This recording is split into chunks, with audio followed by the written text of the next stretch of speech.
Esse capítulo trata de variáveis aleatórias discretas.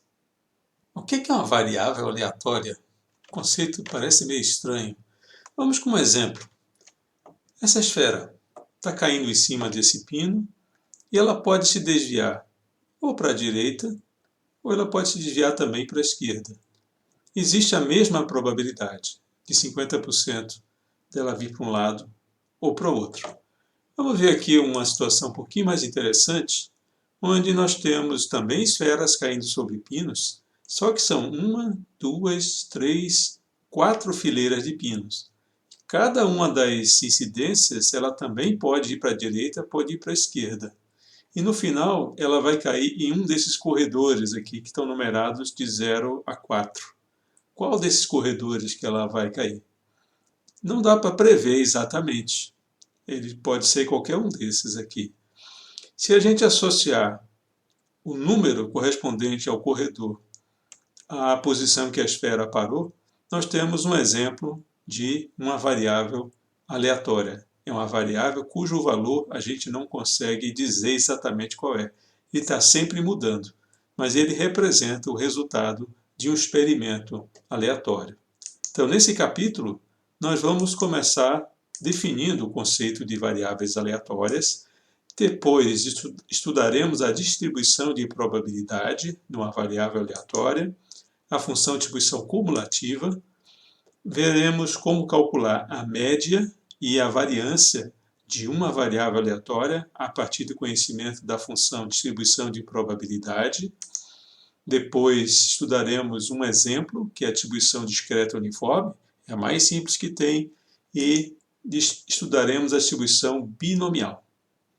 Bom, o conceito de variável aleatória associa um número ao resultado do experimento aleatório. São exemplos: a soma de dois dados, a cotação do dólar, a precipitação diária de chuva em uma cidade, o limite de resistência de corpos de provas. São todos exemplos de situações que nós temos um número, que a gente não sabe exatamente qual vai ser e pode estar sempre mudando.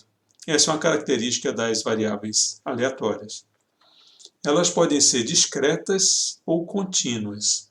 Discretas quando, por exemplo, só números inteiros são válidos, ou números que variam de 5 em 5, 10 em 10, 0,2 e 0,2, são todos exemplos de variáveis aleatórias discretas. Não faz sentido um valor intermediário, só fazem sentido os valores escalonados. Por exemplo, naquela esfera, ou ela cai na posição 2 ou cai na posição 3. Ela não pode cair na posição 2,2, por exemplo. As variáveis aleatórias contínuas nós estudaremos no próximo capítulo e elas são representadas por números reais, com tantas casas decimais quanto aquelas que a gente quiser.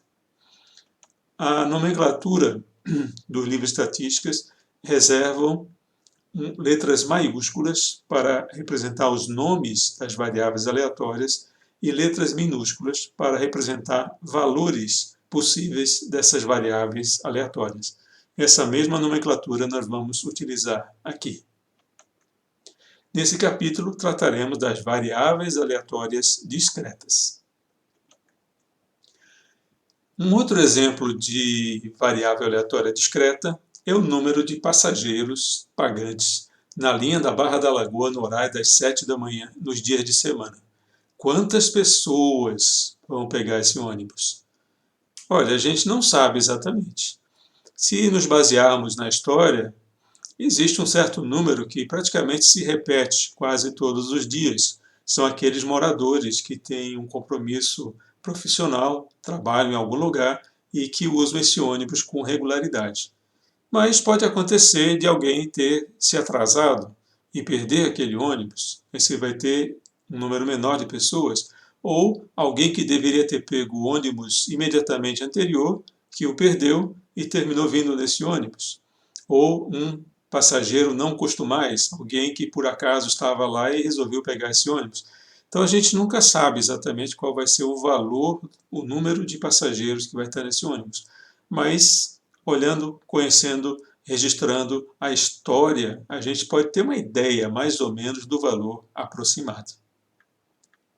Se nós estivéssemos na Índia, seria um número bem maior, certamente.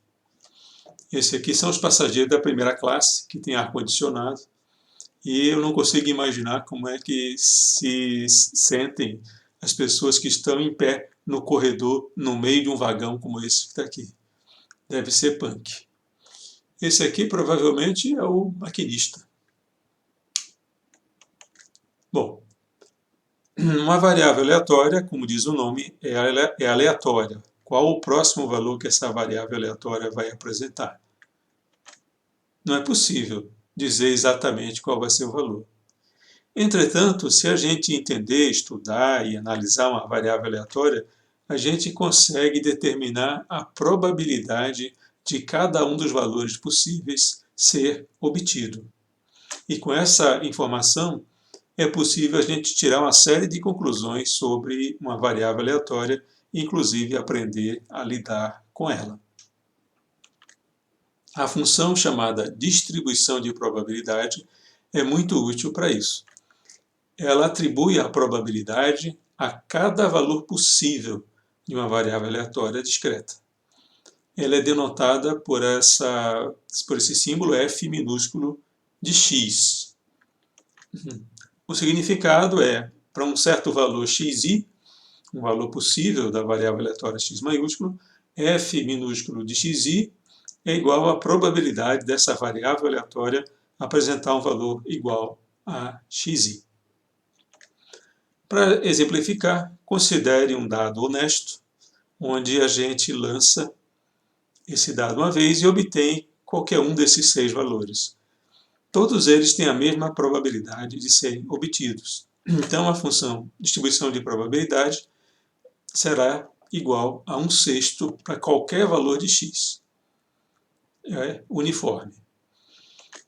Como seria a função densidade, distribuição de probabilidade para a diferença de 2 dados? A gente pode responder isso analisando o problema. Bom, a diferença entre 2 dados pode resultar em 0. Essas 6 combinações aqui todas resultam em 0. Posso obter também como resultado 1, o dado amarelo menos o dado azul. São 5 possibilidades. Menos 1 também são 5 possibilidades.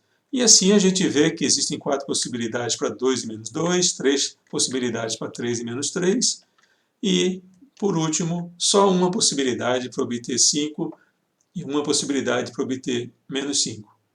Para calcular a probabilidade de qualquer valor ser obtido, a gente vai contar. Por exemplo, para o 0, são 6 casos favoráveis, num total de 36 casos possíveis. Então, a probabilidade de obter 0 é de 6 36avos. 5 36avos para obter menos 1 e assim por diante. Então, nós estamos vendo aqui um perfil. Essa função ela não é constante. A probabilidade é maior de obter 0 e a probabilidade mínima de obter 5 e também menos 5. Então, essa função apresenta um desenho diferente daquela de um dado simples. Bom, algumas propriedades dessa função distribuição de probabilidade. A primeira delas é que ela nunca é um número negativo. Claro, é uma probabilidade, ela será sempre não negativa, maior ou igual a 0. Segunda propriedade é que se eu somar os valores dessa função, distribuição de probabilidade, para todos os valores possíveis dessa variável aleatória, o somatório vai ser sempre igual a 1. Vamos verificar isso.